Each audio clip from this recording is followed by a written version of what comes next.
There we go. Hey guys, we are live with the ninja expert himself, Anthony Cummins. It's been a long time coming. Thanks for joining, Anthony. Thank you very much. I'm very happy to be here. And of course, remember, don't forget about him, Brian the Beast Robinson, the co-host. Philly shelling it up, man. So let's kind of start at the beginning as far as like the ninjas, the ninjutsu. How and why did you get involved? Because this is like your entire life at this point, right? Yeah, pretty much. Basically, yeah. I have this story, this question a lot, so I'll give the very, very quick answer to it. I was born in 1978. I was born into the ninja boom, ninja films, ninja this, ninja that. The best ninja film, by the way, is Sakura Killers by a long shot. That is by far the best. I love that film. And but I grew up loving ninjas. My earliest memories of my granddad saying, "Do you want like them soldiers or do you want these ninjas?" And I must have been about 4 or 5, and I thought, "You how can you not know? I want the ninjas." And then basically I carried on. I joined the Bujinkan, and I was a member of the Bujinkan for years. And then I decided in 2004, I just finished my degree at university. I was going to go train with Masaki Hatsumi, the real ninjas in Japan. So I flew on a plane for a year and got there and was like, this doesn't seem right. That's not right. So what I did is I put together a small team. So I got Yoshie Minami, who's a translator. She's got a translation degree from a very good university. And also Miyako Koyazumi, who does all the old style thingies, writing. And then we've also got a monk involved from Eunji Temple in Wakayama, and he deals with the Buddhist aspect. And together we come together, and basically they will translate, I will interpret, produce, and we all make sure it's correct. And then we produce books like these, basically, and we search Japan for every ninja scroll we can find, and samurai scrolls as well. Nice. Okay, so something you said earlier, there's so much to unpack here. So What was that movie called? Sakura Killers? Yep, Sakura. Come on, you must have seen that. Dude, like I have not, but I'm going to because you said it's the best ninja movie ever. But my question is, like, why? Why is that the best one? Right, if you've not seen it, it's got ghost face killers. It's like every ninja movie back then had a crappy ninja suit from the department store, and they had a headband on, and that was it. These had proper suits made, really good looking, green and red. If you Google it, you'll find it. And they have devil horns on, and they really, it was a really low budget film, but it's high budget for ninja films. The other best ninja film in the world, which I always get asked, is actually Law Abiding Citizen by Gerard Butler. It is about as close as you're ever going to get to real ninja. Let me ask you a real quick question, if you don't mind. Yep. Remember the movie? Somebody I remembered it, but I couldn't remember the name. Remember the show Shogun? Show. Oh yes, yep. The new one's coming out, isn't it? Yeah, you're redoing it now. How close were they historically to the ninja? Totally far off. Way the off. Original one, but so they infiltrated correctly. They did it well. He signals in the window, if you remember rightly. And then somebody opens the door for them, and they come in and they put a spear to his throat and hold him. He's the inside agent. The rest will come in and they use hand grenades, and they start blowing stuff up and locking doors. And that is quite accurate. But they're obviously dressed very... I can get into that. It's a difficult conversation, the ninja suit, but we can deal with that. So it's half-half. But the new one looks superb, except I hope they haven't gone back for the ninja costume with the black. But I think they have. Oh, here's a question, man, because you are a ninja expert. Has any like movie studio producer, screenwriter reached out to you as like a ninja consultant or anything for any film or TV project? I've done Smithsonian. I did 3 documentaries with the Smithsonian Museum, but it was through Urban Canyons. And then I've recently just flown to Canada to film with the History Channel. I've just done the History Channel. But I have tried to get I was on Coast to Coast Radio, America Coast to Coast, and basically this executive phoned up my publisher afterwards and said, get him to write a script. So I wrote this script, but it turns out he was a bit of a shady character in Hollywood, so it sort of didn't go anywhere. But that's a shame. I've still got it sat there. So I'm really annoyed they didn't use me for the Shogun. For Shogun. I'm quite annoyed at that, because I thought they would have done. Bring that back, man. I was dropped from Age of Wars on Netflix because I tend to have done. This is the problem. I see in your comments and all that. It's like Anthony's a fake, Anthony's a fraud. Yeah, I and see all that comment right here. Oh, Anthony's we king can of the go markers. through all that. You can ask me anything, lads, anything you want. I'll explain it as honestly as I can. But the simple fact is we've done a ton of research and we've got it all together. And the problem is it goes against most things that all these real ninjas say. So what I do is when these TV shows come together and they've already wrote a script, I say, well, that's not right. This not. And then suddenly in the background, they say, well, that's going to cost a fortune to change because they've already written everything before I've come on board. So they sometimes drop me for that reason. Okay, I got to ask this though, man, because most people, myself included, we grew up with the canon films. You know, they had Enter the Ninja, they had Revenge of the Ninja, they had so many Shokasugi movies. What, and you didn't mention those in like the best ninja movies. Like, what do you think about those? Well, don't forget, I grew up at the same one. I, up until 2008, was absolutely thought the Budokan was real. I thought ninjas picked up dust and threw it in people's eyes, and that was it. That was it. And I was like, I was on this quest, but it took about 5 or 6 years to really dislodge from that and find out what was going on after we published a lot of stuff. So obviously I've seen them all, Pray for Death and all that and everything. You know, we did No Retreat, No Surrender. I was there with it at the beginning. And they're good for their time and place. I'd love to meet Shokasugi. I think he's brilliant. That's his time and place. But that's where they should stay. And now we have a lot more information. We should move it on a bit, basically. Here's your question, man. What red flags did you see in the Budokan? Because you said you broke away. Right.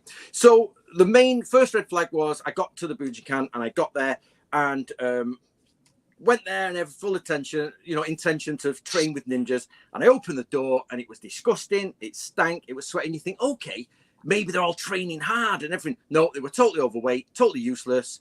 It was a really hierarchical crap, sort of like, honestly, this Japanese guy legged it over to me. I know his name, George, and I've told this story before.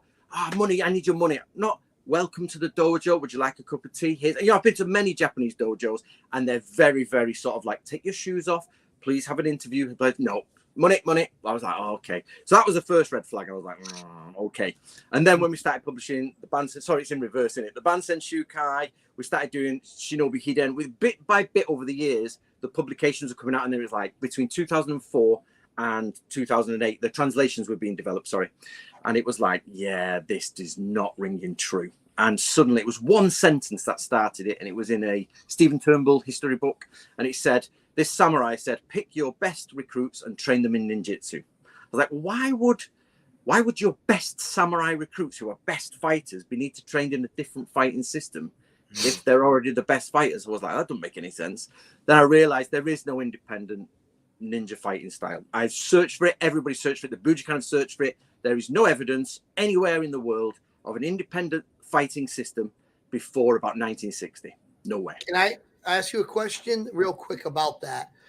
So I always go back to kind of like how we have our CIA and our undercover agents. Like, was it, I think that people kind of romanticize it. It's like these really incredible mystical skills, but really, it wasn't as much maybe about the fighting as it was about counter, espionage, counter espionage, spying, and they were probably basic. It was a basic training method to teach somebody how to do these type of things or train people to do them. Because I would imagine, would a samurai wouldn't fit the best mold of a ninja, because it should be somebody who you would never expect. You wouldn't even expect this person to. So let me stop you there, Brian. Let me stop you. So this is number one issue.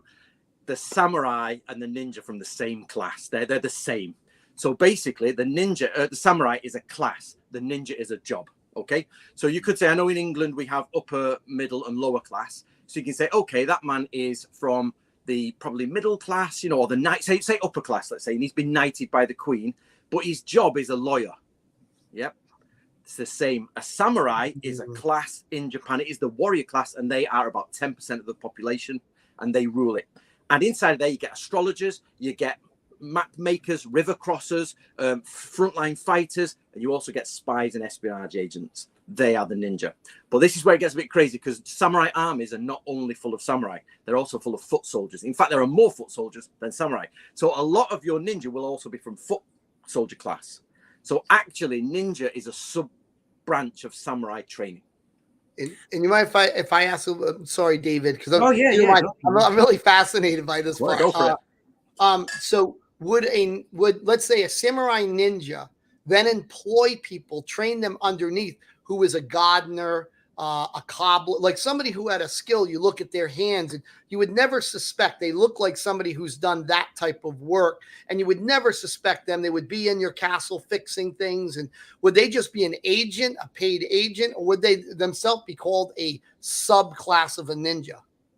Well, they do both, yes. So this is the other one. We get hierarchies. Now, we don't get the classic hierarchy, which is Jonin, Chunin, Genin, which is the famous one, if you don't know it, about like this. Anyway, we'll go into that in a bit. But yes, you get top class like agents who will be linguists. They'll have 6 or 7 dialects and everything. And then they might hire someone, like you say, either train them and put them in place, or they'll hire someone to do the job. There's like, for example, between Tokyo and Kyoto, they had sweet shop owners, people who owned sweet shops and bread, and they were actually feeding back information, and they're considered ninja or shinobi no mono. But that's not the same as somebody who's spent his entire life training since a child to climb, to do explosives, to do that. And he's still shinobi no mono, but he is like the full-on professional. So yes, you are bang on right. You will get full professionals. You get people hired. And what they did do is hire females, pretty females. So they may get like their niece or something and say, right, she's really pretty, really young. Let's put her in the enemy's camp and let's make her a maid to the servant. There'll be sex involved and all that. And at night, you open the door for us. So this is where I come back to Shogun, where he opens the door and lets him in. Or the other one is she will then request a chest of drawers, like a suitcase, a big suitcase, but it's Japanese style with the holders, and there's a false bottom, so a male shinobi. They're only young, small lads. You're looking about 19, 20-year-old, about, I don't know in American, but about 8 stone. So whatever that is in pounds. But they're tiny, whippy little lads, and they hold in, and they'll come out at night, pull the thing off and start murdering people or start nicking things, set fire to stuff. So yes, agents are everywhere. Wow, that's interesting. Oh, by the way, for the audience, if a lot of questions and comments come in, if you definitely want it addressed, feel free to do one of those super chats, and we will 100% read it. So a lot of those, even the controversial ones, we'll answer anything. But I promise I will answer anything, guys, as best as I can. Yeah, I don't that's great. No problem. I got to give a shout out to Antonio, by the way, because he always comes in live with us and has the best questions ever. So shout out to Antonio. Great guy, amazing guy. Let's read one of these here. He says, Mr. Anthony, given your extensive background in ancient history and archaeology, how do you approach the study of ninja martial arts within the broader historical context of feudal Japan? Right. Okay. So basically, we've got to be careful here with ninja martial arts. Right. There are no ninja martial arts. And what I do, I've changed that word to hand-to-hand combat. There is no armed or unarmed combat that is specific to the ninja. It doesn't exist. Yeah, there are situational combat sections. Do you know what I mean? There are situational things you can do. But no, there is no, here you go and train in ninjutsu.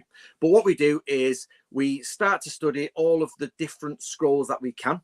So we've published the Book of Samurai, which has some scrolls from the 1600s. I've also done the Ultimate Art of War, where we basically deconstructed all of Sun Tzu's, original thing. We constructed it all, and I put it's massive. Sun Tzu's Art of War is on tiny. We broke it up and put it in all to the sections you can. We've then cross-analyzed that with as many scrolls as we possibly can. But it's difficult because you have to have them translated, which is expensive or it takes a lot of time. And then what we do is try and fit where the ninja fit in. And this is why this ninja martial arts doesn't seem to fit in. It's like we've got a round peg and a square hole, and we've done all this sort of like, if you think about all the samurai history we've studied, and it's like a structure with square holes in it, there's this big round peg that just doesn't fit in it anywhere. And if you move it and put that peg in the 20th century, after reading the 20th century comics and the 20th century novels, it slots right in. That's where it belongs. Another question from Antonio here, related to translations. He says, can you discuss any challenges you encountered while translating Japanese manuals with your co-author Yoshi Minami? And how do these translations contribute to our understanding of ninjas? Right. Okay, so first question is basically, how I found Yoshi is this. What I did is I was working as an English teacher, and because I was trying to find out about the ninja, I was studying with Hatsumi, the Bujikan. I was studying with the Genbukan the next year. I went to Japan 2 years, one after the other. And basically I was like, how can I get this? So I was photocopying as many ninja manuals as I could from books that we had, You know, just like you can go and get a history book. It says, here's a picture of the band Senshukai. So I did it. Gave it to all my students and said, can you do this for homework? And they all come back and went, can't do it. Can't do it. So it's imagine you giving you Chaucer or Beowulf or something like that and say, please come back and give me this thing. You'd be like, I don't know. I gave it to Yoshi, who's in the class, and she came back with it all translated. And she went, well, actually, Anthony, I'm only here because I'm the receptionist. I've got to look after and make sure you're doing the right thing. But I've actually got a degree in this and I've got a degree in that, and I can read this and we'll read that. So what the other problem is, you then get Sosho, Gyosho, and Kaisho, which are 3 different styles of writing. So the best way to understand this is you've got block letters, sort of block letters, and then cursive doctor's handwriting. You're like, yeah, have that. Yeah. There you go. And it's like, they are the problem. So Antonio, that is the problem. Whenever you come across Sosho, which means grass style, it is a nightmare. So to get rid of that, we've got the monk who helps us, Miyako Koizumi, and we also put together for about 1.5 years a Sosho group, which helped us some old gents who knew it, and they help us with that. That's the main thing. Nice. Now, this is an interesting point that Antonio brings up. He says, could the absence of detailed records on ninja martial arts suggest deliberate secrecy or lack of interest in preserving such knowledge? No, because no, because it clearly tells you in the ninja manuals, right? It says, go and learn the arts of this, or try not to fight, don't fight. You know, or if this happens, rely on skills like Iai Jutsu, which is quick draw. It already tells you them. So in Japan, you get Kenjutsu, which is, fighting you with sword. You get Iai Jutsu, which means to draw the sword quickly. You get Yumi, which is bows. And it already tells us. So let me put you in context. So this is the translation, guys, of a 1670s text, by a man called Natori Sanjuro Masazumi. And he wrote one of the most famous ninja scrolls in the world, the Shoninki. And if you put his work together, we've only published 2 of these, like a green one and a blue one. A red one and a green one. If you put them together, they'd actually go about that far when you finish the entire translation. And at the end is his ninja scroll. And in all of that, he tells you how to be a samurai from start to finish, including the element of ninjutsu. And he tells you, learn this martial art, learn that martial art, do this martial art, do that. And here's the secret espionage at the end. In all of the manuals we have done, they tell you openly, sometimes you'll need martial art, sometimes you won't. But go and learn the standard martial art. Okay. Here's a really good comment from Douglas Kump. As a professional historian, I know Douglas. You know Douglas. Yeah, he looks like he's a fan. He says, as a professional historian and martial artist of 40 years, senior instructor, Antony's research in regard to historical shinobi no jutsu, ninjutsu is legitimate. And then he also says, thanks to Viking Samurai for having Antony on The Truth Matters. Here, we got Antonio back. Let's see. He's always got these amazing questions.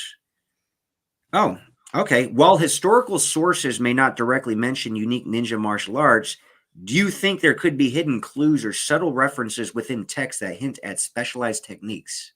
No subtle hints, absolute direct. They tell you what to do.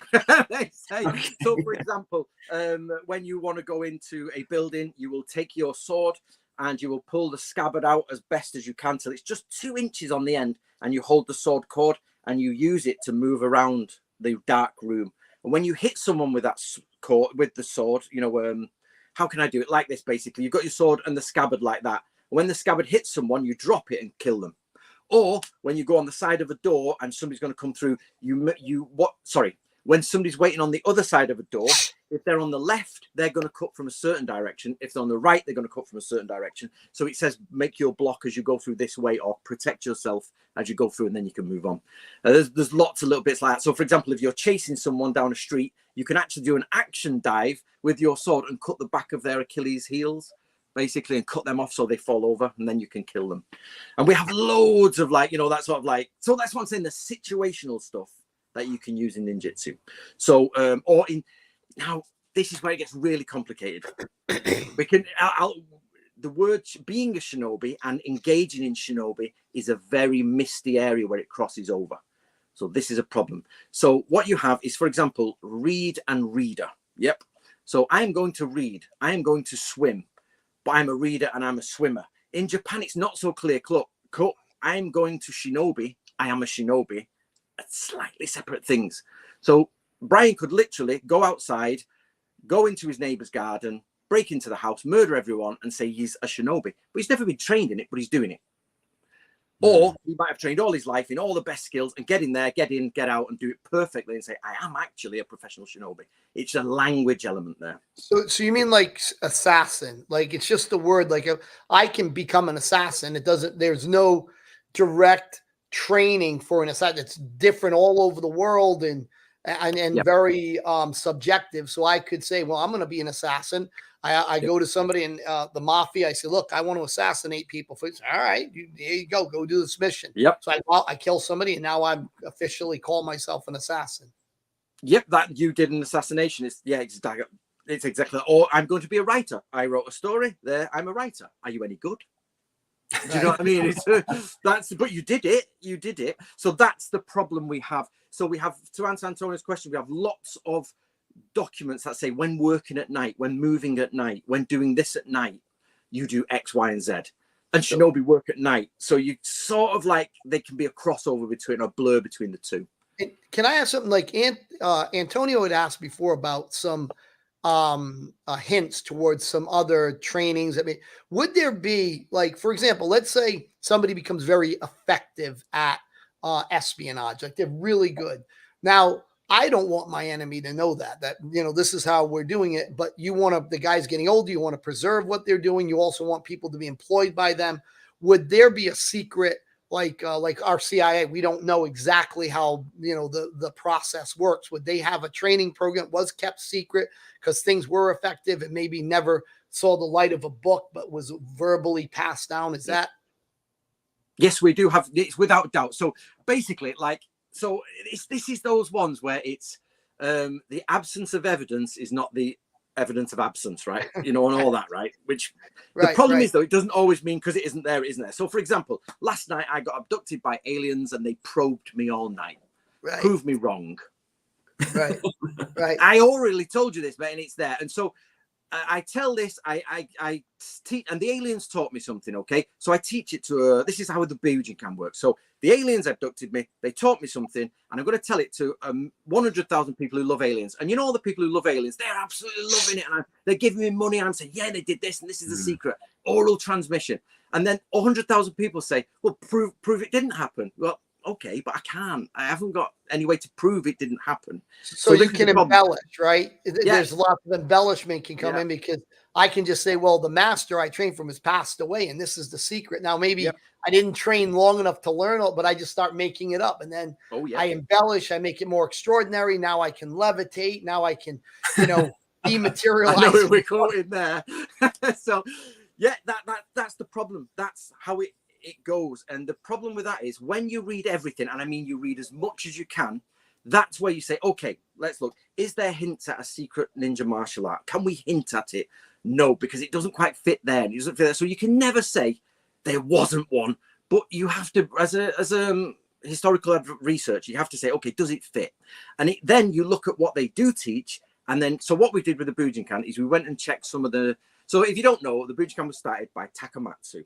And he was born in the late 1800s, and he was around till the 1960s, I think. Now, there's a lot of ninja comics. There was a ninja boom in Japan in the first half of the 20th century. And there's tons and tons of comics on ninja. And literally nearly one of the major famous books by Gingetsu Ito, right, has nearly half of the bloody Bujinkan curriculum in it. And you're like, hold on a minute. Let's put this together. The famous book that was really popular when Takamatsu was a child has loads of the Bujinkan skills in it, but the Bujinkan have been a secret society that have passed this down and only released it in the 1980s. So somebody in the 1930s wrote this book, or the 50s, and Takamatsu could read it and everybody read it, but they passed that skill on in secret and released it in the 80s to the Americans. What? No, maybe he read it as a child and he copied it down and taught it to Americans who didn't really know, because they can't read it. And you'll mind me, Dave, if I ask another question. Because I'm a big history buff, and historical accuracy is important in context. So if, for example, like the word assassin, right, comes, I believe, out of the Middle East, and it was a Hasis or something like that, but no record is really kept of what they did, what they learned. The same in Europe. You know, there was highly effective assassins in Europe, but there was no books and not many books on it, not much writing. So perhaps this is the same with ninjutsu, and it was passed on either through very secret manuscripts that are now gone or verbally passed on. No. That's my point, Brian. They're not gone. That's the secret manuscript. That's my point. I got you. So they were secret, and it says we've passed this on oral tradition. We've passed this. I'll show you how thick this is, mate. Show you how thick this is. That is considered the Bible of ninjutsu. That was written in 1676, and it was a secret document. So imagine the CIA write a secret document, and then somebody finds it, like me, in 500 years, and I find somebody who spoke the language then, and I have it translated, and I work it out.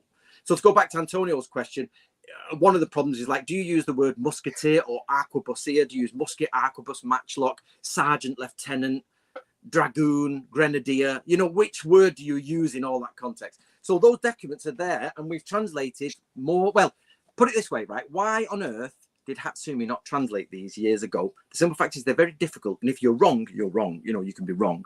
So we spent years doing this, and we tried to get them as 100% as we can, but obviously nobody gets 100%. So, you know, that's it. So yes, they did have oral traditions, but those oral, we know, let me put it this way, there are roughly 300 ninja documents, that are secret documents that are in existence still to this day. And most of them are kept in Mie University. Mie University have them now, but they're kept by the Eager Tourist Board. And they have most of them. But I've collected the second biggest collection in the world, right? And I have about 50. And what we have translated, we've got, you piece them all together, and it says, so they piece them all together, but one was written in 18 something, and one was written in 1638. And they say almost the same thing, not copies of each other, but similar things, which you can see as a historian, the transmission is just diluted or changed over time, but it's a very similar thing. So let me ask this about that then. And now I understand your reason. So when you looked at the one written in the 1600, dialect means something. Context of a word means something. You know, we could say, 2,000 years from now, I write down in a book on how to live, never let the cat out of the bag. That means something now, but 2,000 years from now, people say, if you put a cat in a bag, you let it out. They have big problems. You know, I can tell you more about that. So there's actually kuroyaki, I think it is, which is how to make a donohi, which is a fire cylinder, which keeps just fire embers. So you can set fire to things and be an arson, yeah?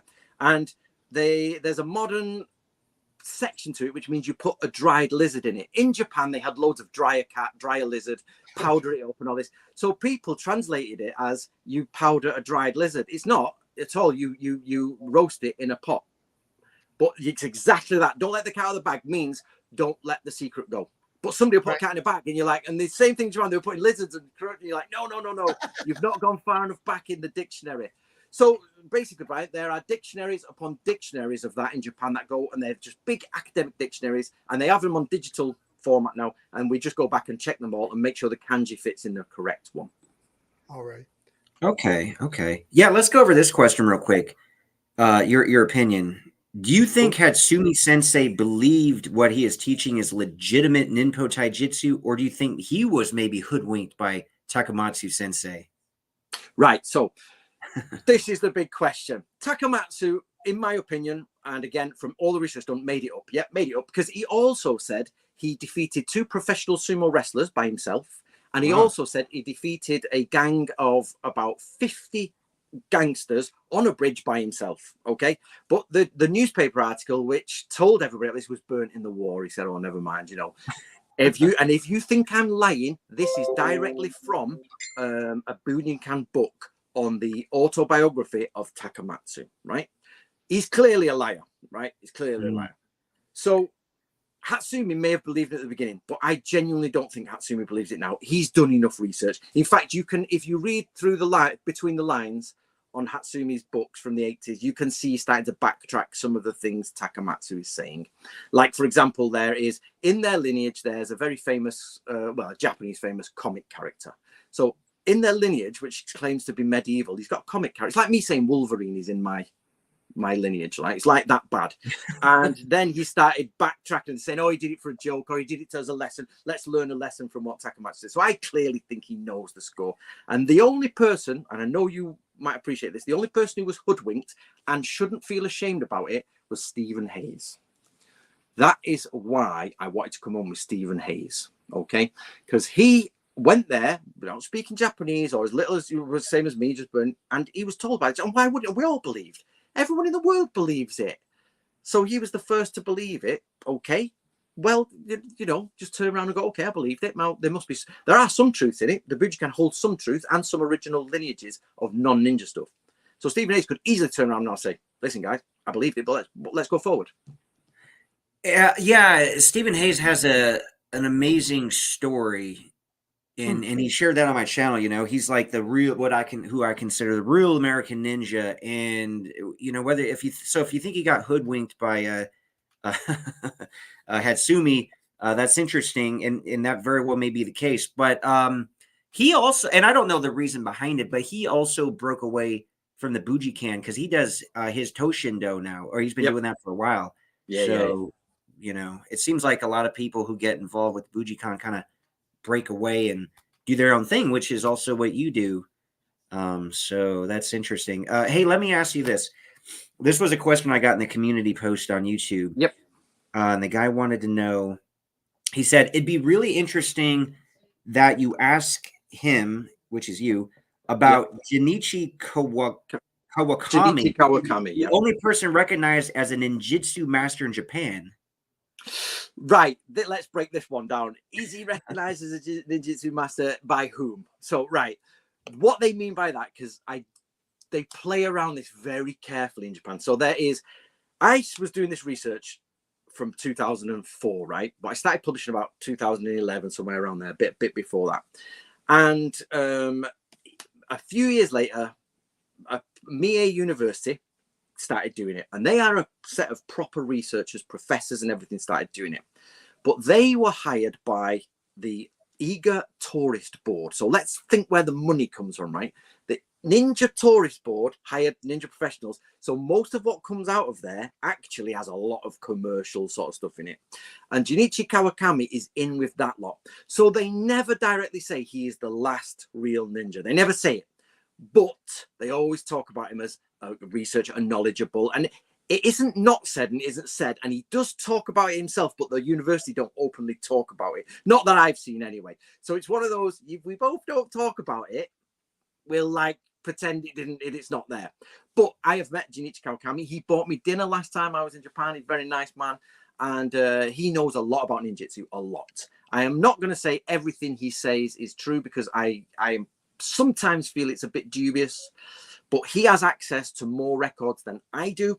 But like I said, it'll red flag when it doesn't fit in with the overall story. We have a very good overarching story over 300 years, and sometimes it just screams, really? I don't know. Interesting. Here's another really great question from Antonio. Can you share a standout moment from your journey across Japan in search of medieval manuals and primary sources about ninja? Yes. Well, Japan, first of all, is excellent. So I've lived in Japan, if you count my days up in my passport, probably about 5.5 years, maybe. Oh, wow. Years, that's awesome. Something man. like that, around that time. And I have this moment where I thought, this is the worst night of my life, but this is the best night of my life. Because I was in this little pizza place and just eating pizza with this middle-aged lady, and I was in my 30s, and I'm thinking, what am I doing with my life? All my friends at home going partying, and I'm here with these plastic tomato ketchup bottles in the middle of nowhere. And then she pulls out all these ninja scrolls and just goes, right, we've received these, Anthony. Then she starts translating, and we're just in a pizza, and oh my God, you're like, yeah, this is that, and that's that. And it starts clicking in, and we're up till 4 a.m, piecing everything together, and you're like, yep, that's why I'm here. So it's just those moments where I wish I could say it was in a temple somewhere. I found it in. Oh, actually, that'd be in the movie version of your story. I can give you one, Antonio. I can give you one movie version. There was a one-day event, which was a book scroll fair in Tokyo, and I was with Miyako Koizumi. I've got photographs of the day, and recently we'd had the social group together doing all the handwriting to check, and they'd been checking this one ninja scroll, which was really difficult to read. And this little old man, like he was in a Disney, out of a Disney fantasy, little like, and he just said, "Come look at these scrolls, come in Japanese." I'm like, I can't, no, it's so expensive. I'm running out of money. No, thank you. There's loads of them. He's like, no. So come and have a look. So I have a look, and there's flower arrangement. Okay. Archery. Okay. There's, yeah, okay. And I pulls this one out, and the front had been ripped. And I was like, I have a look at that, Miyako. I can't read it. It could be anything. I can't read it. Miyako's looking, and she goes, that's the word for torch, and that's the word for what this. She said, this is familiar. Buy this. And ninja scrolls are thousands of pounds if you get one. Thousands of pounds. And this one was $20. And it was just a scroll because the thing, I was like, okay, quick, $20. I'll just go on. Turns out it's a ninja scroll from 1678. It's the one we've been searching for. And it's one of the originals by the original guy. And only recently, 10 years later, I've been to meet the descendant of him and his scrolls. And we've compared all the handwriting and the stamps and the seals. And it's all authentic. And it's so $20 got me probably a £10,000 ninja scroll. Yeah, that's insane. I was going to ask how much actual monetary value, because obviously it has a ton of historical value, but yeah even monetarily, that's probably insane. A collector might pay 10,000, but it's one of those, whoever wants to buy it will pay. It's like if somebody wants it, they'll pay a lot of money. If they've got money, they'll give me money. But if nobody wants it, they don't. So sometimes they don't. Yeah, here goes another cool question from Antonio. What advice would you give to aspiring authors and historical researchers who are passionate about delving into niche areas of history like the ninja? Okay, specifically for the ninja, then you're just going to have to follow. So I know this sounds like a bit full on, but there's only me who's done it, right? That's it. People say, so I never call myself an expert ever. So somebody on your question said, why would I call myself an expert? I've never used that. I always use the term. Oh, so other people call you that, but you don't call yourself that. Okay. No, never. Okay. Simply because I've never met an expert on ninja, but I'm probably, and I'm going to say this openly, probably about the third in the world who knows the most, but not because I'm good, because I bother to care. Do you know what I mean? Everybody else is doing this and doing it with ninja spikes, and I'm actually sat there reading it and putting it together. So I hope one day to be an expert, but let's try and get there first, because there's so much we don't, we still got to discover. Before me, nothing. And after me, nobody seems to be publishing yet. Bujikan haven't published any ninja scrolls. There's nothing like that. And basically, so you just start with all these books, which is a bit of a book sale for me. But otherwise, for you, Antonio, it's got to be linguistics. You need a linguistics partner. I could have not done any of this without Yoshi. But Yoshi could not have done any of this without me either. She'd just be sat there. I've seen ninja scrolls just typed up. I have got loads of ninja scrolls typed up, just sat there. And until we publish, they're nothing. And the only person who can get that done is me, and put it together and put the story together. So my job is to piece that story together. So Antonio, get yourself a team together of like-minded people who've got different specializations and come together and do something.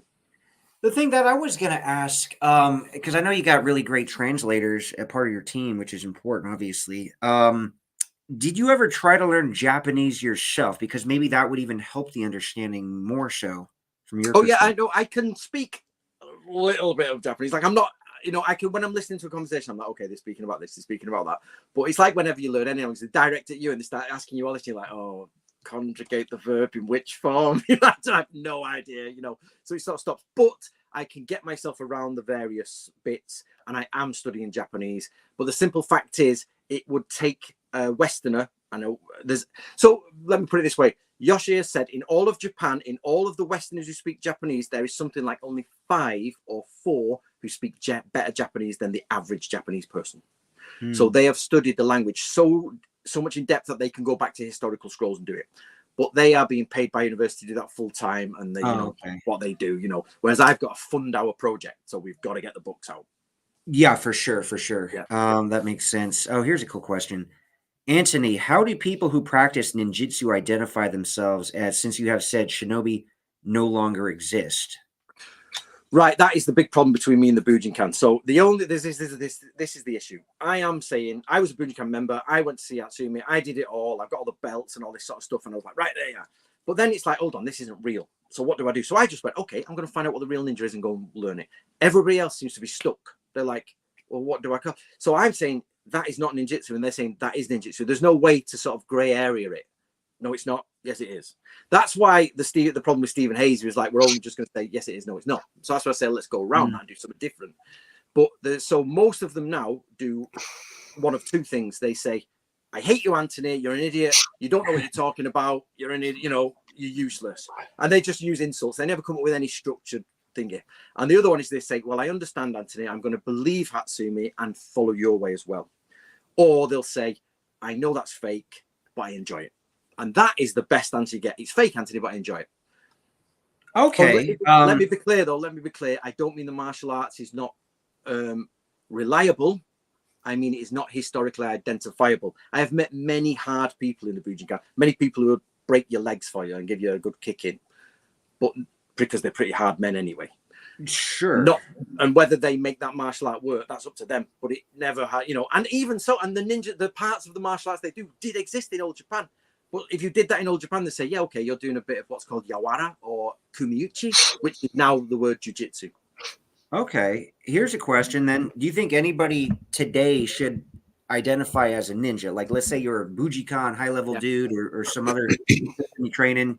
If somebody said, oh, I'm a ninja, like, what would you say? No, you're not. Right. If you are living in Japan, you are hired by the Japanese government to do espionage onto other people, then possibly. Do you know who? Let me give you an example, and I've used this example before of how difficult it would be to be a real ninja, right?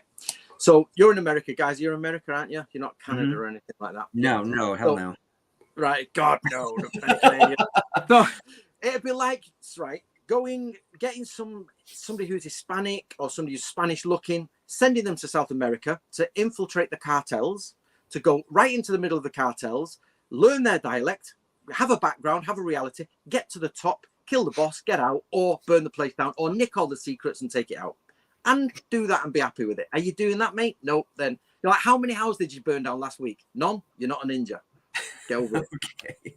You know what I mean? Yeah, and being a ninja would get you in a lot of trouble then. I could not be a ninja. Simple fact. It would be nerve-wracking. You are on the edge of death at all times because there's the line between you and the enemy, yeah? There's the enemy and there's you. And there's that line where you're now in their land or you're now in my land or you're now in my controlled area. Ninjas are actually in the enemy land talking to them. And if they slip up even once, they probably have their head tortured and have their head cut off. If I'll give you an example of what they do in this situation, the Bansen Shukai tells us that they write a secret note in there. So, for example, let's say, right, it's David and Brian, yeah? So they're the two ninjas, yeah? So David, you're the head, you're the head honcho. Brian, you're like his second right-hand man, yeah? I will have in my collar a letter in your handwriting, Brian, with your type of speech about how you're going to betray David to someone else. David, you have me tortured and all that, and I'm on the verge of breaking. My teeth are falling out. I say, listen, open my collar. You've broken me. Take the letter out. You realize he's been betraying you. You have his head cut off. Actually, it's a lie. So that's how complex it gets, and they get killed in ninja. It's known as in the art of war. It's known as a death spy, a doomed spy. So that's how it works.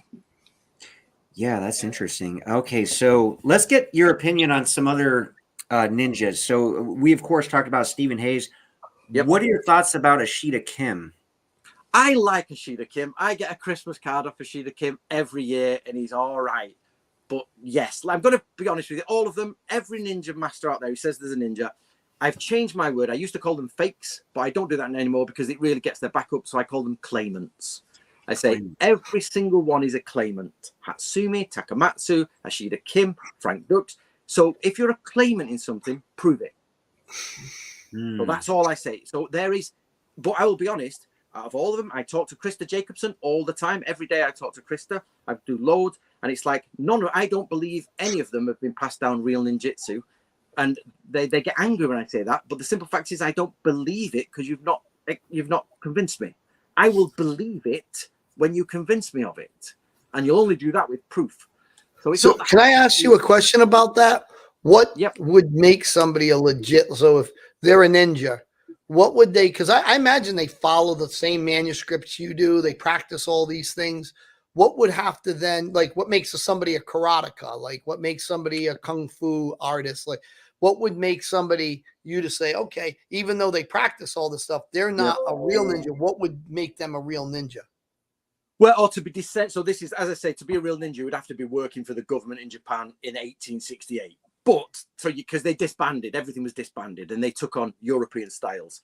But if you mean like a real from the time, passed down job, I went to with the band Senshukai. I went to the family, Ohara family, who wrote it's a bit of a difficult thingy, but somebody else wrote it, but the Ohara family passed it down within their family. I have been to that family's house, which you can check with the government records, has been owned by the Ohara family for years. They have the documents inside. They have a room of documents. This is Ohara, this is the signatures. They've got all their lineages traced back with bits of paper and bills. Imagine if I went into your house and your house was from 1850 and you had all the bills and you had all of your family records and you had pictures on the wall of everyone going back and you had this scroll and it all fitted in. Then you could start saying, okay, I see, So I've just recently been to Japan to the Takeda house, and that collection's been there for 250 years, and they've just built it up. And in Japan, it's not like England or maybe America. You don't have death tax, or you didn't then. You stayed in the same house, so your things are passed on with it. So, but every single one of these claimants says, "Oh, my master never had a photograph taken. We burnt all the scrolls in a ceremony." And you're like, "Oh, did you? Everyone do this? Did they? Did you all do it in a party?" Well, what about this? So that's cool that you get a Christmas card from Ashita Kim. Have you interacted with Frank Dukes at all? Yes. Yep, I did an interview. So as I say, Ashita Kim, let's be honest, Ashita Kim does some crazy stuff, doesn't he? The levitation, the bullet catching, and all that, yeah. But you know what? His books were actually written quite well. His books were very well researched Chinese information, which was basically painted over with ninja in the ninja boom. So clearly, Ashita Kim had some very good groundings in Chinese knowledge. But then but in the 80s, you've got to remember, put it in context, there was lots of this idea of illusion skills. And if we can so he might be saying, here's the illusion of this, here's the illusion of that. But of course, we know with Ashita Kim takes it too far. And then Frank Dukes, I spoke to him, and most people, I couldn't tell you if he was in the CIA. I have no idea. Do you know what I mean? I've no idea. Some people believe him, some people don't believe him. But I know what I do believe. I wouldn't like to be punched by Frank Dukes. I think he looked pretty mean. Do you know what I mean? Oh, yeah. Dim mock, breaking bulletproof glass, all that kind of stuff. Antonio said... Some people claim that's not true, right? And all that. And I get that. But still, he's a pretty rough lad. You put him in the ring and you get a punch off him in his heyday, you're not going to be happy. He's a big guy, He's a big he man. does, like... Yeah, he from the footage that you see, obviously we haven't seen the Kumite footage, but some of his other stuff, he moves pretty good, Yeah, I have. Antonio said, while the world calls him fake, this is Master Frank Dukes. Master Frank Dukes is training hundreds of thousands of soldiers in Mexico and South America. Oh, that's interesting, because I had heard from a very reliable source back in the 80s who was actually training with him that there would be literal soldiers from Nicaragua coming to the Duke's Brew gym and learning like all these knife techniques. And this guy even told me, like, say what you want about Frank, but he's literally like the best guy ever seen with a knife, like offensively and defensively. So that's interesting. And then you find out about who's the guy. They always make fun of Senzo Tanaka, saying there's no historical record, but there is actual documented record of a dude named Senzo Tanaka in that area at the time where Frank Session was. Now, I don't know if they ever crossed paths, but there is evidence that that dude did exist. So there's some interesting stuff with them. And also, oh man, there's so much about Frank, man. So much mystery. Like the guy, one of the guys, by the way, I'm not going to name him, but he told me about Frank Dukes and training with Frank Dukes instead. And he's even questioning whether, the CIA or the Kumite stuff's real. But he said, like, what the guy can teach, like, he significantly improved my martial arts, which was kind of, interesting. And that's what got me very interested about Frank Dukes, because people give me a lot of crap. They're like, oh, how do you believe him? It's like, I believe some of this stuff. I mean, I just like anybody else, I don't know if it's all true or fake. You really can't prove it at the end of the day, unfortunately, but the guy is very interesting. And, he did legitimately have martial arts studios. He did teach people. People do vouch for his training. So You know, he didn't just like make stuff up. Obviously, he had to be taught by somebody. Well, that's the one where you differentiate the question. Is he a talented or, a skilled person versus where did he get that talent and skill from? He could have totally got it on his own, gone and studied, and then made up a backstory. It doesn't stop him being talented or skilled. Just means the backstory is not true. So you've got to ask, for me, what I want is historical validation of where the ninja were. So for me, it's a no-go with Frank Dukes because there's no proof, no anything. It stops there. In fact, that's part of my larger problem is all of these people. I visited Hatsumi, I've taught, Frank Dukes, Ashida Kim, there, it doesn't go anywhere. And then I realized when we did the study of the manuals, by the 1800s and the 1900s, it's really changed. Even I don't believe any of the, like the Koryu today, the swordsman, samurai swordsmanship and all that. I don't believe any of them really fight the way samurai actually did. I'm now on a new quest to find the truth about samurai martial arts. And what you think we know, we don't really know that much. And what they tell you is right in Japan is now provably not correct. Okay. One last thing I want to say about Frank Dukes, because as you had mentioned earlier, like being a ninja is like a job, right? Yep. And you could almost think if you worked for the CIA, you could kind of be a ninja in a way, because I'm sure they do assassinate people and do other stuff. So that ties in where maybe Frank Dukes was the closest thing to being a real ninja back in the day, because there's another guy that I know, again, a reliable source. I have no reason to think this guy made stuff up. In fact, he and Frank aren't even on the best of terms. So it's not like he's trying to help Frank's background. He's just telling me what he experienced back in the day. And he even lived with Frank for a while. And he said he would just like disappear for periods of time. And he was convinced that Frank was like at least a contractor for the CIA. Something there, yeah.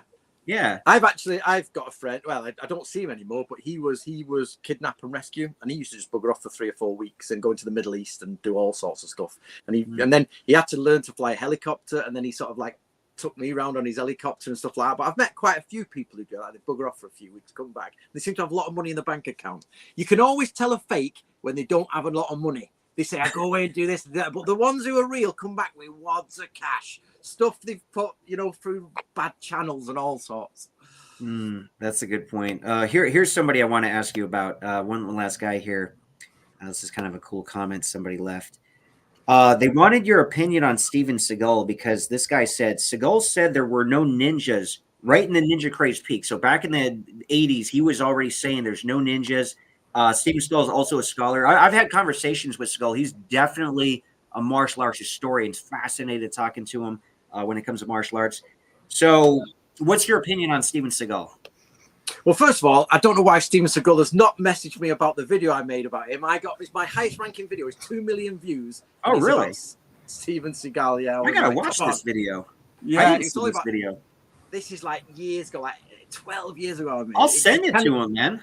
Yes, send it to him and tell him where is, I supported that. Now, to get Seagal, of course, in his later time, he's not done the best, has he? He's not done the best. He's like his weight problems. He's probably said some crazy things and all that. But there's one thing you can't take away from him is he went back in the 70s, I think it was, trained in Japan. I think he might have spoke Japanese. I don't know how long he stayed there. So fluent. Like he speaks way more than just English and Japanese, multiple languages. But his Japanese people say you would never know you were not talking to a Japanese person. Like that's how good he is. So what annoys me about that is he went back in the 70s and he learned Aikido so well that the Japanese, he gets up on television and before it all becomes, and one of the major things they say is, oh, he's massive and they're small. You're like, it's Japan in the 1970s. There are no big guys. What do you want him to do? Go and pick a big guy out of the crowd, the sumo wrestler? It does my head in. So can Steven Seagal really do Aikido very well? Extremely well. I think he's an excellent Aikido practitioner. Is Aikido realistic? That's another debate. So when you talk about Steven Seagal, it's like, did he do well in his career? Did he push it in the right path and keep the correct way? I would say no. Was he amazing when he was younger and really go do the things that everybody else wished he'd have done? Absolutely. Was he good at Aikido? Very good. Is Aikido reliable? That's a whole new story. Because he kind of evolved into, Tenshin Aikido. Aikido's a whole other topic that's very popular, that and ninjutsu, of course. It's interesting, though. He was like the first Westerner to run a studio in Japan. And there's rumors out there that will say oh, that was his wife's at the time, her father. But then he'll say, well, that's not true because her father died a long time ago when she was very young, so he never owned this school when I knew her. So there's a lot of stories behind Stephen, a lot of made up stuff. So it's always interesting because you don't really know what's true because so many people put out information about Steven Seagal, and some people will just think it's true, and maybe it is, maybe it isn't. But I know a lot of the stuff out there about him is fake, though. I do know that. Yeah, and well, that thing about the father and the dojo, he was no way he'd just own a dojo. Probably, it probably is part. You don't in Japan. There's a different culture. You just don't go out and do that. Like in America, you'll set up your martial arts dojo. You will live and work with someone, especially in the early days, and whoever his master was, he will be there. And there's a transition. So in Japan, there, especially in the samurai world, it's a transition of power. So whoever's this shogun doesn't die, and then the next person becomes shogun. They retire, and they let the next person be shogun for as many years as they can live, and then when they die, there's no dispute. The same in martial dojos; they transition slowly, and so it keeps rolling forward. Okay, here's a question from Antonio. Can you shed some light on the intriguing history and influences of the Kokurukai in Japan and how it intersects with the narratives of samurai and ninja in Japanese history? I want to point one thing out. I think we've all heard that word because of the movie Bloodsport, right? The Kokurukai. Well, I don't know Kokuryukai. What's that? I actually don't know that. Is that a modern thing? Oh, Antonio, please please enlighten me. It might be a modern organization, which I have no idea about. I've ignored them for years. Kokuryukai. See if Antonio. See if he comes back. So could you say something like the history and influence of the narratives? No, yeah. So basically, you'll have to explain what he means there. Oh, Black Dragon Society. Oh, right, Black Dragon Society. Okay. The Black Dragon Society, there are, for people watching, listening, as far as I'm aware, there are two. There's that one he's talking about, which is, I think, a political activist group from the 20th century, I think, or from later samurai period. So they are, if I remember rightly, Antonio will know more than me on this. It's probably political groups assassinating people, getting involved, things like that. So this is you're going down Yakuza and all that sort of stuff. So I wouldn't. I'm sorry, Antonio, I cannot answer that. It's outside of my. I think there is historical context too with World War II. There was a lot of talk about the Black Dragon Society, and there was a lot of monitoring that they were going to be sabotage and espionage groups, and there is stuff like that. But I'm thinking, I was originally thinking of the other Black Dragons from Count Dante. That's why when you like the Black Dragon, you divide the two. You got Count Dante, and then you've got the right-wing political group. Okay, so let me simplify Antonio's question to a broader one. Did the ninja and samurai affect the Japanese military and those things afterwards? There is absolutely zero evidence to say they did. In fact, we have documentation that says the ninja are now ended. We've given it up. We know from the Nato Ryu who do the Shoninki, they said we've just given it up. We've stopped. There's no point. Western systems are far better than Japanese systems. The Japanese dropped everything Japanese and picked up the German, French, and I think English systems. And we have documentation from Fujita Seiko, who worked in the spy school in World War II, and he said all they did about ninjutsu was maybe a couple of hours lecture on the history of it from the different manuals. But beyond that, they were learning how to bug telephones, bomb railway tracks, modern Morse code. It totally changed. Okay. Hey, Nathan, he's asking thoughts on Stephen K. Hayes. We discussed Stephen K. Hayes. So anybody catching this later, of course, you could always watch these after the fact. Go to the live tab on YouTube and, just start at the beginning. We covered so much amazing stuff. I do want to say, though, on Stephen K. Hayes, I think Stephen K. Hayes is in the best position out of everyone, all of us. He has got the best. He's got access to Japanese speakers. He's got the fame, and he's got the time now to do a really solid new project on anything you want, historical ninja.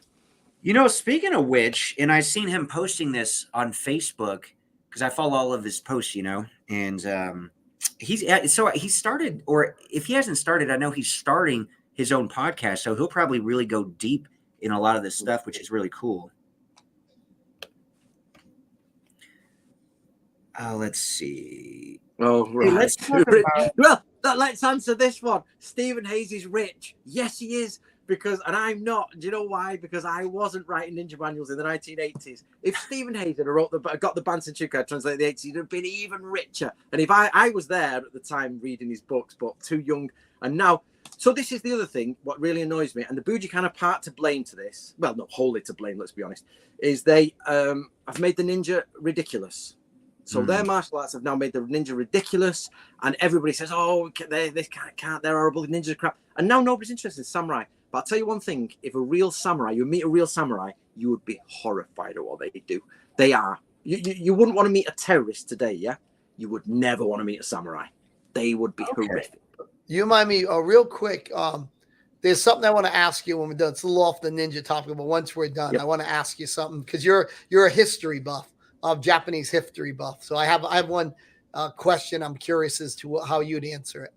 But that's off the record, right? No, it can be on. There's probably people out there. It's just a little off the whole, off the ninjutsu. But people would probably be really interested in. Okay, we'll save that one for a minute. So timing is everything, and so of course, the ninjas boom the 80s. Stephen did very well with his books. You got to be doing pretty well yourself. You got quite a few books that Nope. You do this for a living though, right? Yep. And I may as well go work at McDonald's. So okay, well, that's sad. But guys, buy his books. To be fair, I am not funded by anyone. I have some students, but the simple fact is the ninja boom, the samurai boom is gone. Everything now is MMA and cage fighting.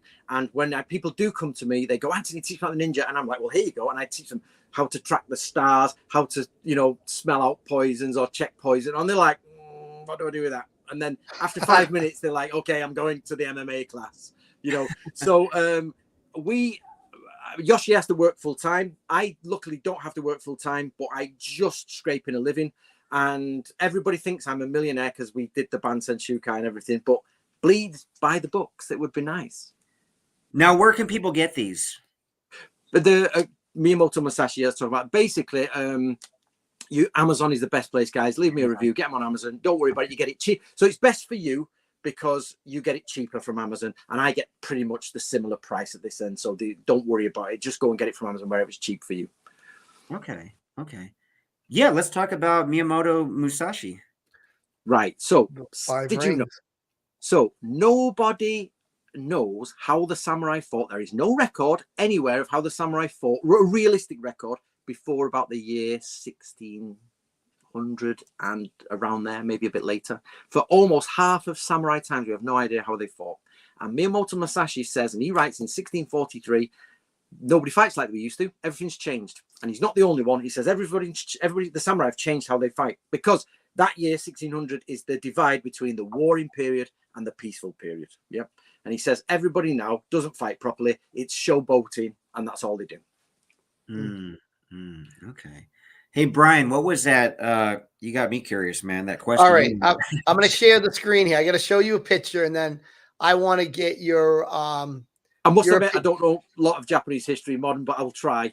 You probably know this one. I think this one is kind of an interesting one that everybody knows a little bit about, who's interested in some paranormal history of Japan. So I'm going to show you a picture here. This here. Okay. Yeah, right. What are your thoughts on this? I'm just fascinated about people's opinion in old Japanese history. I've had it checked, and some people think it's a boat from Russia. Okay. That's because Russia, if people don't realize, Russia and Japan are about that close. So they are really, really close. And in fact, Japan went from, so going back to, just quickly go back to the military bit, Japan were a samurai nation, and within about 45, 50 years, they annihilated Russia in the Japanese-Russian War, in a full military modern war. That's how much they changed. So a few people think this is a boat from Russia that came over, but it looks like a spaceship, doesn't it? Yeah. That's gotta be it. It looks like a spaceship. I hope it is. Yeah, me too, man. That'd be way cooler. I would love that to be a spaceship, because, But the problem is medieval art is often not very good. But that's also not great because the Japanese can draw boats very, very well. There, I've seen them; they can draw their boats. And some people claim it's from Russia, but it's just one of those mystery things. It's like there's the two green children that turned up in an English forest somewhere. That's like right. years One ago. died Yeah. and the other one lived, and I think changed to normal color or something. Something like that. Am I correct? Yep, something like that. One, yeah, that one's there's some quirky things in history, but that one's always kind of intrigued me a lot. Well, they were from a different dimension. That's right. Yeah, the green one's from a different dimension. Yeah. My missus loves aliens and her brother. We all live in so we're doing up some barns at the minute. So we're renovating 2 barns with her in-laws, and that's how, I have to do that in the day and work on my books at night. And her brother loves it. I mean, every story about bloody green aliens and the lot. You know why? Because it's like our escape from reality, that there's something more, something bigger and greater than ourselves, and it's aliens. Before it was fairy rings or gods banging things in the sky. Like there was something greater, but technology has kind of narrowed things down, and we got to have something greater than us. So it must be technologically greater than what we are. So we're fascinated by those things. I would love it if aliens just showed up. Me and my girlfriend are waiting for it. Come on, let's do it in my lifetime at least. Oh yeah, for sure, man. Real quick, that one like Russian boat / maybe spaceship alien thing. Like when was that like scroll written? How long ago? From memory, guys, I think it's 18 something. Okay, so it was 18 something. Like what else did that scroll say?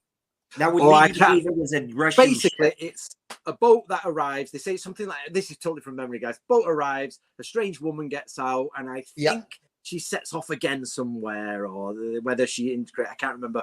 But then the Japanese people behind it say they think it's a Russian. The theory in Japan is it's somebody's come over from Russia, and it was because she looked totally different.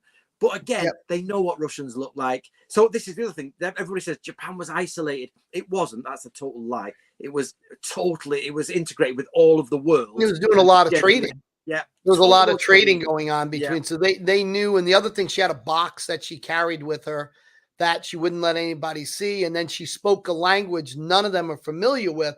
And remember, they were trading with Russia and China and Korea. And so they had an idea.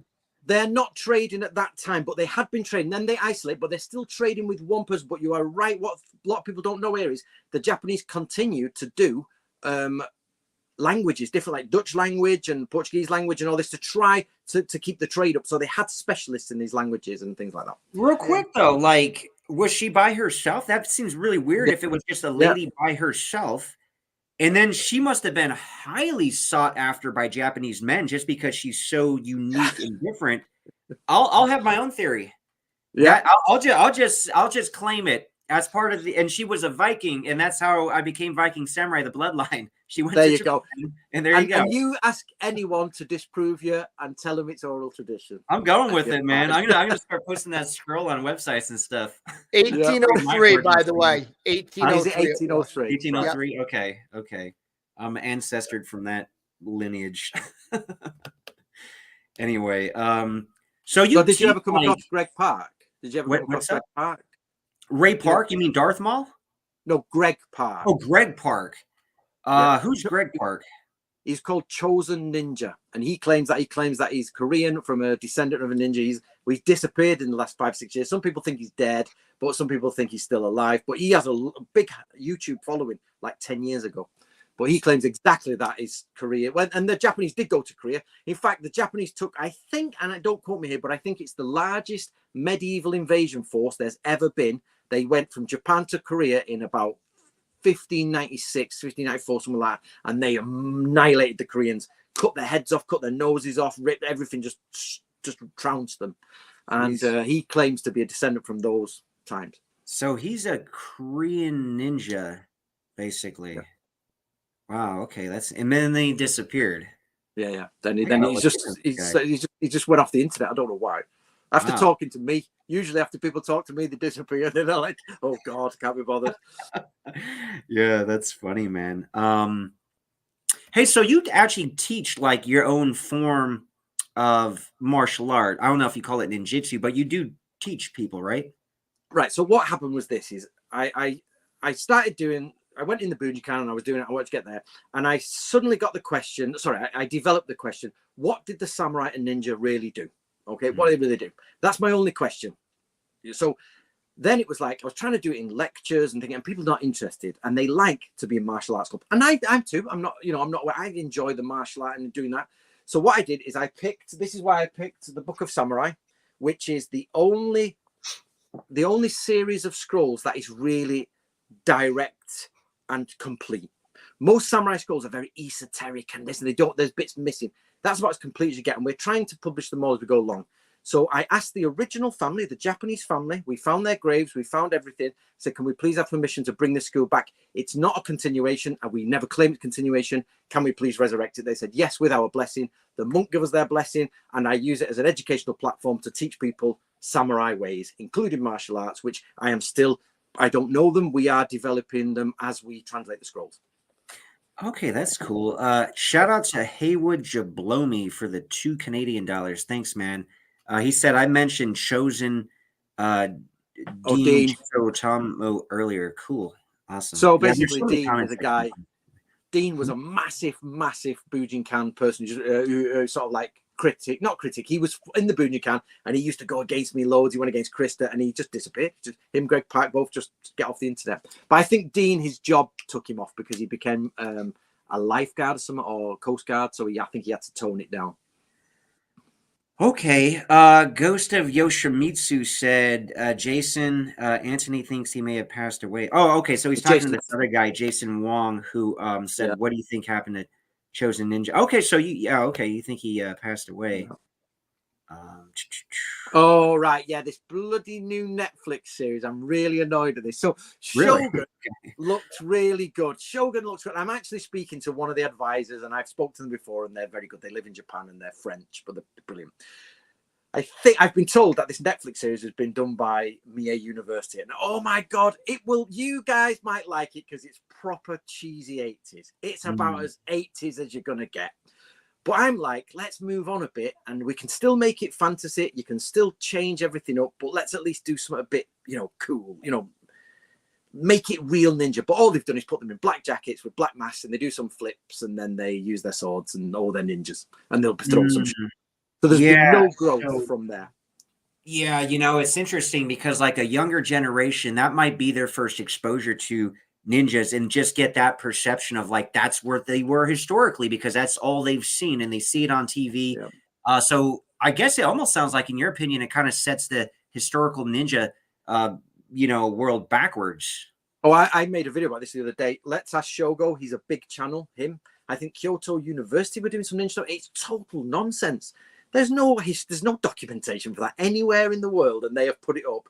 And this House of Ninjas, fair enough, it's just a fictional thing, but why? Oh, Iga Tengu, he's a very talented craftsman, Iga Tengu. He makes all the ninja tools and everything. He's a good lad, him. Okay. Okay, this guy said, hey, why do you all think that the idea of the historical ninja has declined and the modern fantasy image has consistently come back? It seemed there are still two groups of fantasy and historical. Yeah, okay, so this Netflix show kind of really does that, right? So all them channels I've just mentioned, the Netflix show, it just comes back. And the only thing I can say is it's the James Bond theory, is that if you put a man in a tuxedo and give him a martini glass, you've instantly got something you enjoy. Everybody recognizes it. Everybody loves it. You know where you are. You're comfortable. Off you go. Whereas it's same with ninja. You give someone in a black suit with a black mask and a sword on the back, off we go. I'm enjoying this. Let's go. But if you try to teach them something different or it's a bit more difficult, they're like, and you'll lose viewers, I think. Yeah, that's a good point. Oh, here, look, Antonio is trying to help me plug something here, which I'll just mention real quick, I guess, if I can pull it up. He says, Mr. Brian is looking in lean and mean along with Viking. What are you guys going to cut weight and prepare for next month? Is the Beast preparing for a fight as well soon? Are you, Brian? Are you preparing for a fight as well? Brian wants no fight. By the way, so just so the audience, real quick, March 9th, I am doing a celebrity boxing match in Atlantic City at the Showboat.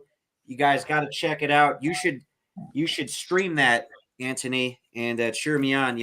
Of course, if anybody's local, get your tickets, man. We're gonna pack the showboat. It's going to be a lot of I fun. only heard about it through, like, you know, when your stuff comes up on my YouTube. I was like, oh, right, okay. So you're fighting. So you're actually, how many fights have you done? Is this your first debut? What's this? Well, I've done like taekwondo tournaments back in the days, but Yeah. nobody gives a shit about those. You know, those were in the 90s. So as far as Yeah. like boxing, now celebrity boxing is a little bit different because you do have headgear. They want to keep it a little safer. That does not mean somebody's not going to get knocked out. It's not going to be me, by the way. So make sure to tune in. And hey, I want to say something real quick here. Be prepared. He's going to be working with one of the most legendary trainers ever. We're talking about a man named Slim Perkins, a legend amongst the legends. He trained Jimmy Young to beat George Foreman and helped tons of other fighters. And now he's here in Philly, retired, and he's going to devote his time to helping out the Viking Samurai get ready for this fight and learn secrets that are long gone. You know, it's very interesting because Slim Perkins is highly respected among anybody. So any boxing historian or pro boxer, they hear the name, they're like, really? Wow, you know? And he's kind of like my Yoda. I'm Luke Skywalker, he's Yoda. You know how like Yoda's kind of been forgotten about? He's just living by himself on that planet. That's basically Slim Perkins living by himself more or less in Philly and kind of forgotten about, but he's still got like so much wisdom and knowledge. And I'm Luke Skywalker, essentially. But what I'm going to do for the bulk of the training for March 9th real quick is I'm going to head out to California next week and train with 11-time world kickboxing champion Don the Dragon Wilson. So that's going to be a lot of fun. And then I'm setting up a second fight later this year, and that's when I'll be doing a lot of training with Slim and some other individuals. There's so many people that have reached out to me. I'm hoping to even get some training in with Steven Seagal. Oh, and the guy that I talked to yesterday real quick, Paco Prieta, and you know, he was Savario in the movie Only the Strong. This guy is a Shotokan master. He's got his own martial arts system. So he's excited to train with me. You know, I'm honored to train with all these guys. But let me give a shout out real quick to Haywood Jablomi, and then we'll get back on track here. So $5 Canadian. Thank you. He said, this is for Dave because he's reviving the good old days of martial arts movies. I would give more, but my divorce is destroying pretty much everything. Oh, I'm sorry to hear that, man. But thank you so much for the donation and whatever you can give. I do appreciate that so much. All right. There's a cool question about like Scott Adkins Ninjas movies. Like, what do you think about those? They came out about 12 years ago. So yes, again, I've tried to get hold of Scott Adkins. I've honestly tried. I've messaged him. I've tried messaging Joe Rogan, Scott Adkins. I've nearly tried him because it's the same. It was a wonderful film. Right. So again, a lot of these films are all right if you put it in, you know, if you just watch it, you think, well, that's interesting. But for me, where I'm thinking, let's get it deeper. No, it just doesn't. It does the same old routine. You know, he does my ninja martial arts. He's learned this ninja martial arts. What we need is a film. I need to contact with a film studio, and we need a proper, whether it's historical or whether it's today, we could do it today. A guy who trains in samurai ways.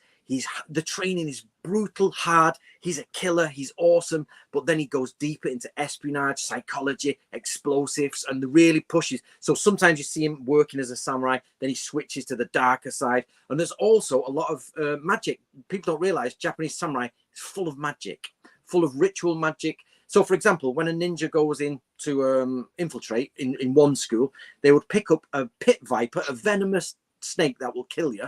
They pick it up with their hands, get a pair of pliers and pull its teeth out, throw the snake away, and then do a spell and put the teeth in their hair for a spell of invisibility. And so they go in as the viper and go and kill or go and do whatever they're going to do.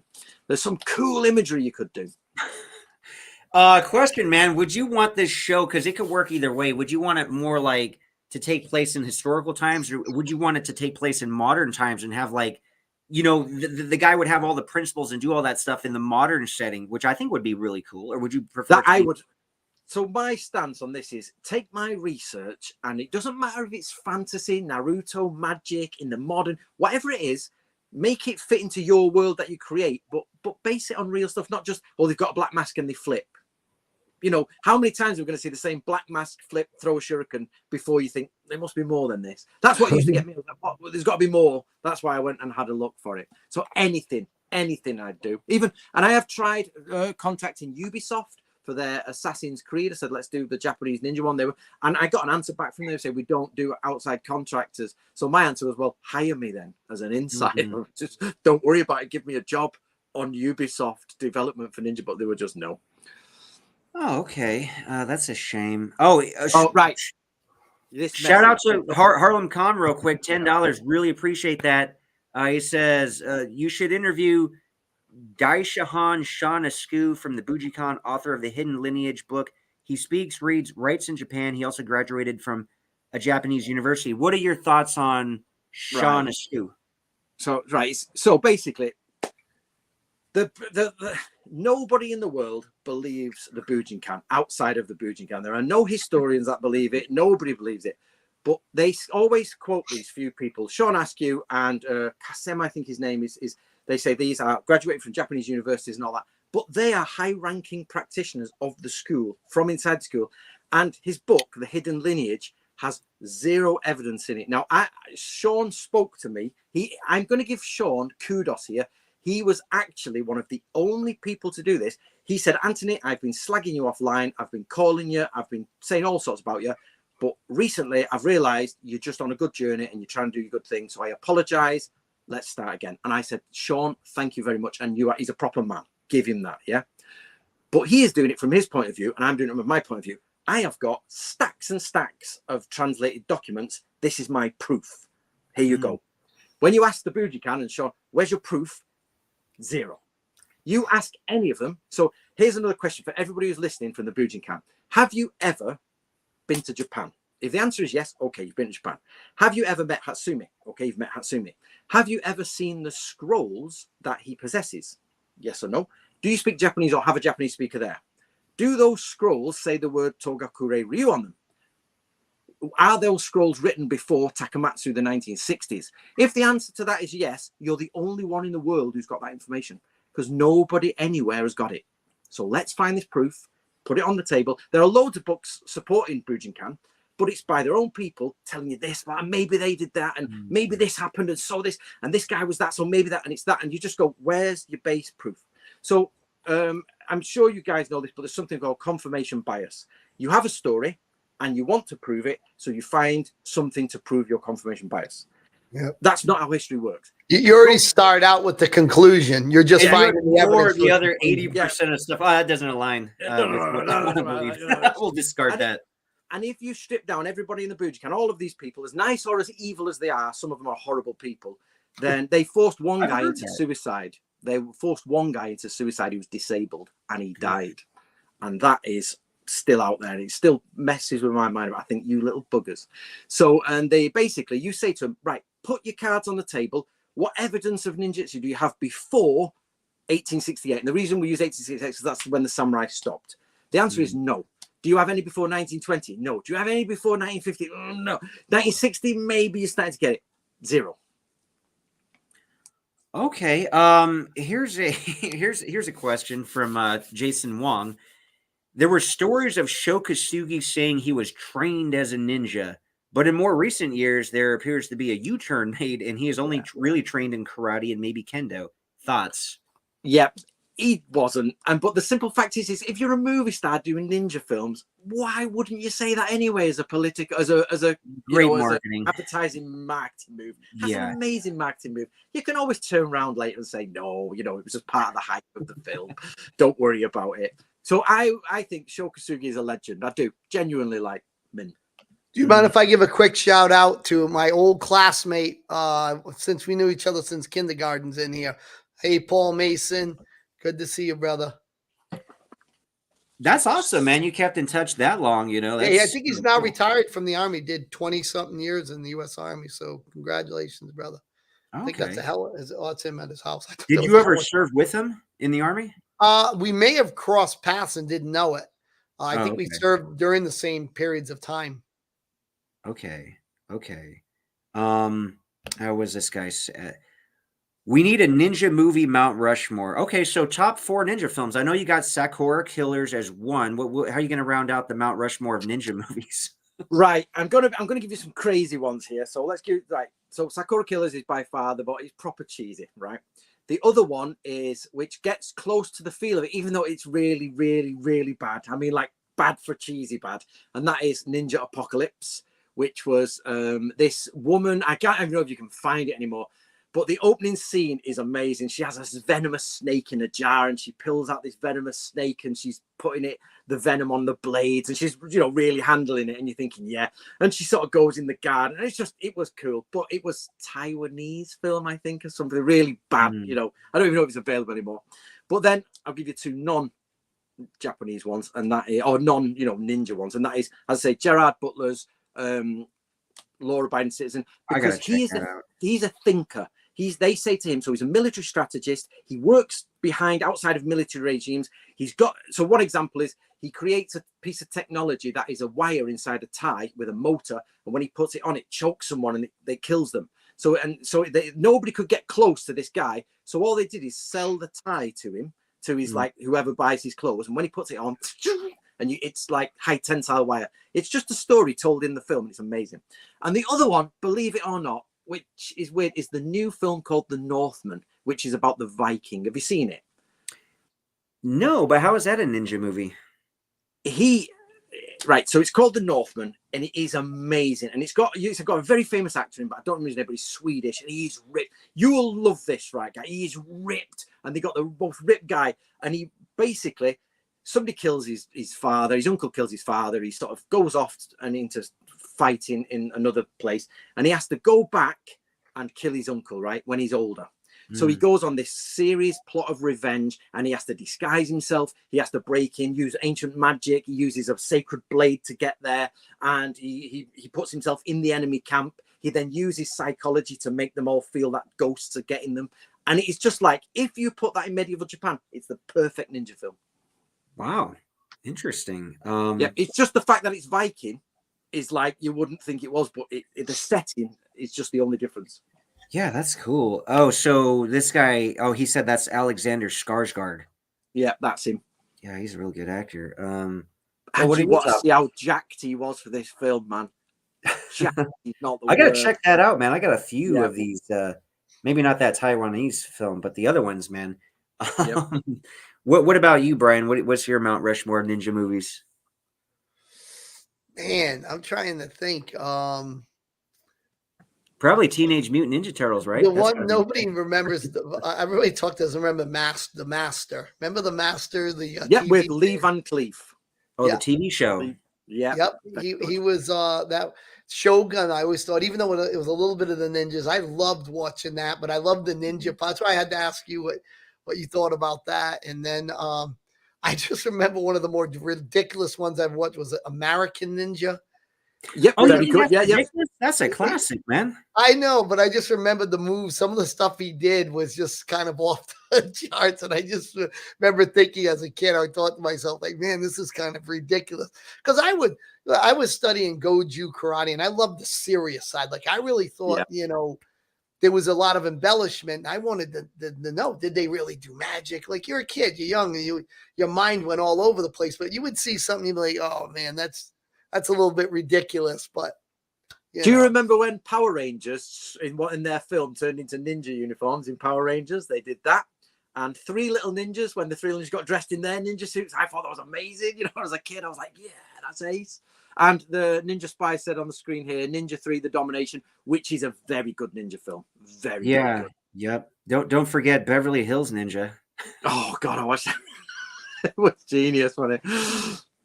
Man. And you know what? You know what has missed the ninja so much, and is a massive failing of Hollywood, is Cobra Kai.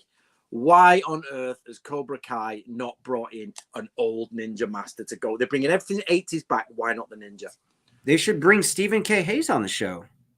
Yeah. They hire me to basically do the background. Get them all on. Do whatever you want. Stephen Hayes.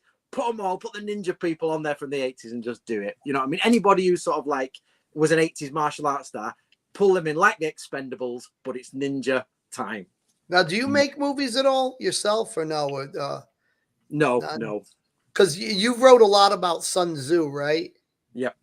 I would love for somebody to make a serious movie about his one battle where he invaded Qi or Qi, I can't remember, Yep. it was the largest one of all the Chinese territories or feudal states.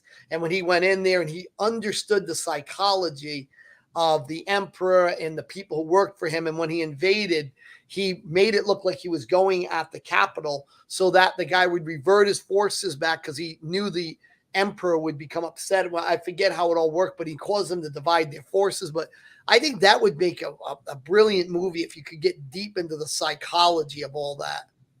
Nobody really, everybody should study Sun Tzu. And what that's the I'm not plugging the book, guys. I'm not plugging it, but that's the reason I did my Ultimate Art of War. If you like Sun Tzu, that's it. Because I read this version, that version, this, and you know what? I didn't understand it. I'll be honest with you. I read it and I was like, okay, but what? So I just went away and re-studied it. Took a year out and studied it. And nobody has ever done a really good film which fundamentally does, Sun Tzu going out there. And the biggest problem is you think with Sun Tzu is a book makes a ton of sense to me now, but didn't really matter. Know yourself, right? So what? But as you get older and you begin the profoundness, in order to be a great leader or a great, you have to know yourself, and you go down all these things, but you can't. There's no context unless you've lived, and I say wisdom is earned at the end of a whip in life. You have to go through hard times to understand where you've had to sit and contemplate who you are and re-engineer yourself. And, all these words are incredible, seem simplistic, but profound in the entirety of what he's trying to teach you. Yep. It's not the single words of wisdom. It's in the context of everything. Well, that's what. So going to martial arts master, taking that from there, right, David? If you get martial arts people who say they're masters this and master that, actually, the people who are better are the people who understand the basics to a good level. If you have a lot of basics there and you understand them to a great level, you've got a very competent person. And I always find that's better than a lot of these masters out there. And it's the same with Sun Tzu. When you take just one of his quotes, like, well, that's a bit simple. But you take all of the quotes and say, like, I think there's some like 500 points of wisdom there. And if you study each one and learn it and integrate it, and then you're full of 500 bits of wisdom that you can move in any situation, that's when you're a decent warrior. Yeah, that makes a lot of sense. Sorry, the guy on the screen saying The Last Ninja. Yep, I remember The Last Ninja. And the other one is, I think, is it Blood and Bone by Michael J. White? Is it?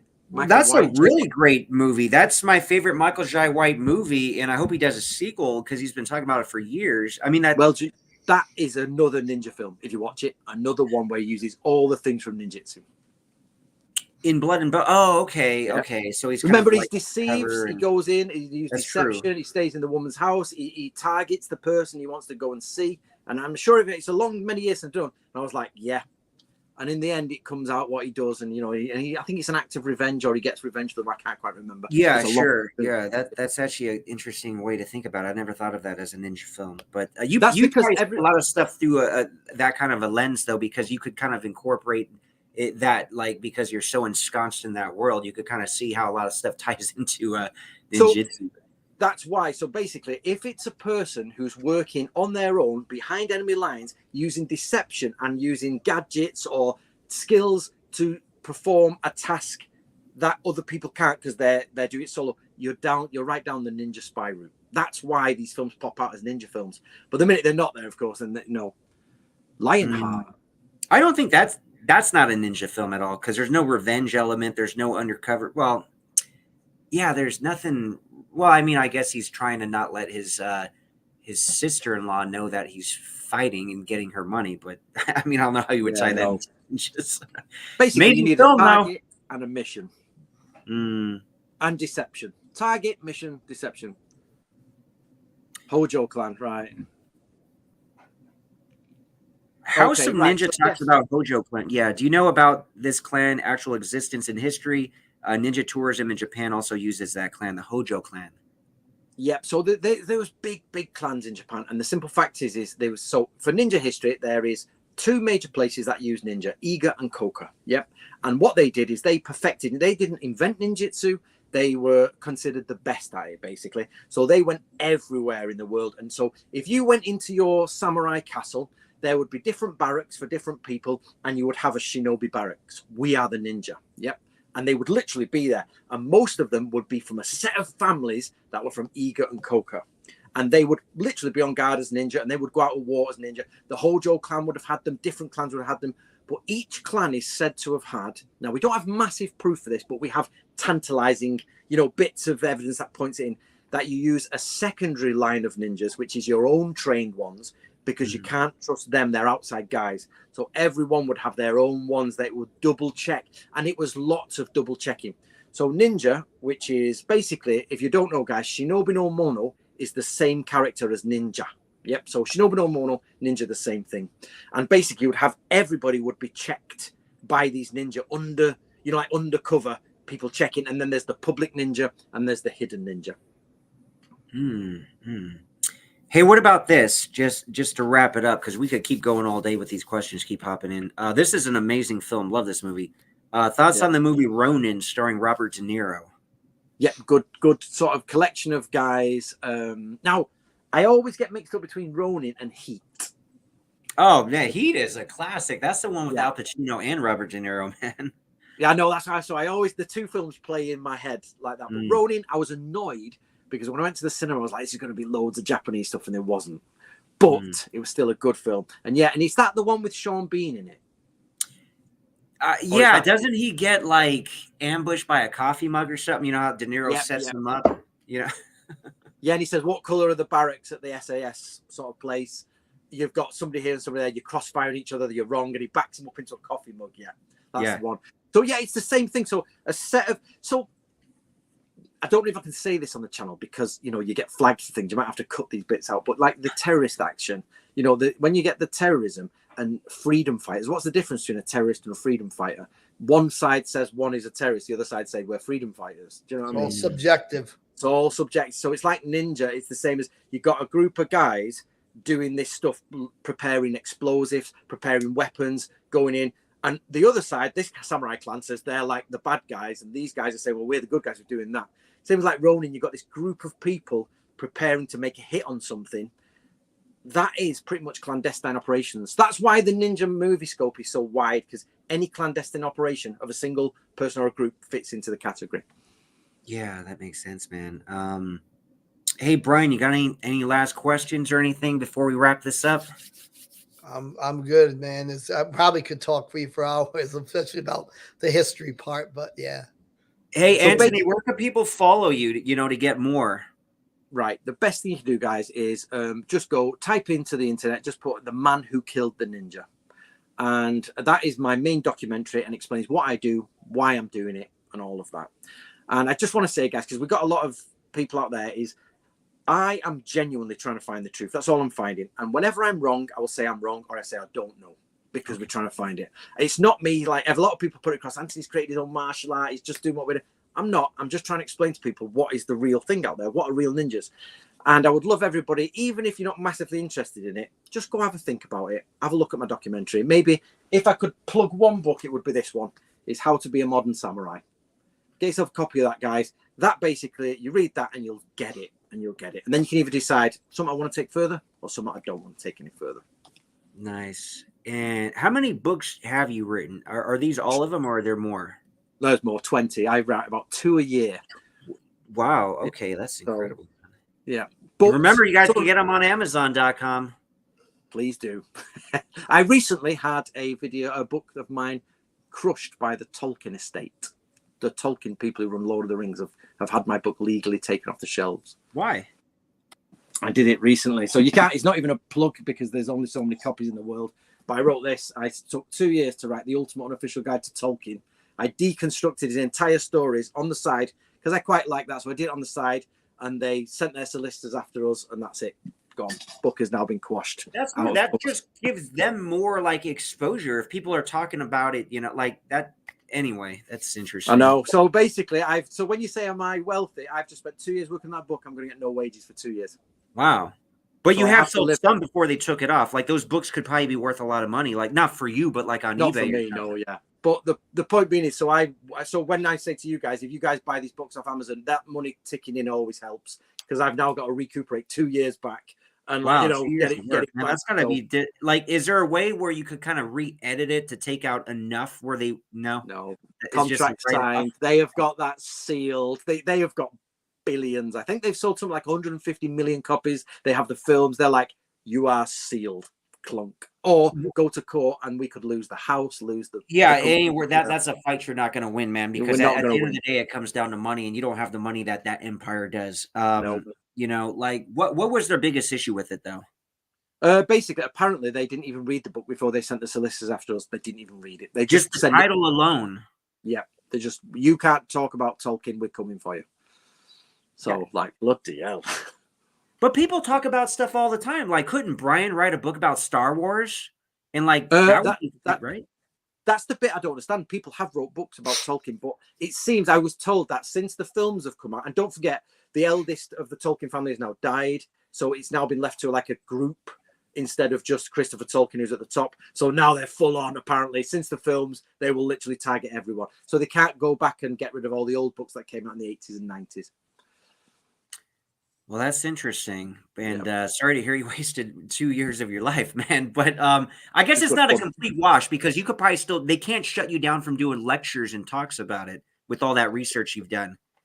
To be fair, I have a good, this is the other thing about martial artists, right? Martial artists always go about Zen and this, that, and the other, and keeping a central mind, and I am one at peace and all that. But everyone I've ever spoke to loses their rag pretty quickly and gets upset. You've just got, if you actually follow this path, you've got to have things like that happen and just go, that's what happened. I got to move on. I've got to do something else. So they've done that. That's a battle I've lost. Sun Tzu time. I have lost that battle now. Now open a new war front on a smaller front. I was hoping to Tolkien, get some money in. I can go fly to Japan, get all the new scrolls. Okay, different battle now. Okay. Well, thanks, Anthony, so much for joining. People have been wanting you on the show for a long time. This was very insightful and a lot of fun. Thank you very much. If you ever want me back, guys, we can talk samurai fighting and different independent stuff. We can talk about what they actually did. And I'd love to do a little bit too with you on the I actually have one on the Battle of Totem. I don't know if you ever studied that, battle injuries and stuff. Nope. I'd love to know a lot, you know, how much you've studied on the battle injuries that people sustained from the samurai sword. Yep, I can give you the quick answer. Is mainly stones. Most samurai were killed by stones and arrows than ever anything else. Stones. Wow. Yeah, projectile weapons were the biggest killer, and samurai swords are down at something like 10% or something like that. But they do have we do have archaeological reports of where the weapon strikes were, and you know, and we have different quotes from what happened. And it's one sword cut through someone's teeth perfectly. All that sort of stuff. Oh, have you seen the Battle of Totem? I think I say Totem. I don't know if you ever. I'll send you. I got a video I did on it. Oh, is it the English battle? Yeah, the largest mass grave ever. Yeah. I've got brilliant, fascinating. Yeah. And they basically cutting the legs in half, and they tried to recreate how they've done the swords from it. Yeah, I know that one. Yeah, it was nice. It was wicked. The wounds were so atrocious, man, and multiple wounds. But anyways, I'll digress on that. So we can have that one next time if you've got time, guys. Oh, for sure, man. Definitely come back on in the future, for sure. All right, thanks, guys. We'll be back next Saturday, 12 o'clock Eastern time, and we will let you know the guest. We'll figure it out soon. There's so many we got a list of that we're going to get to everybody sooner or later.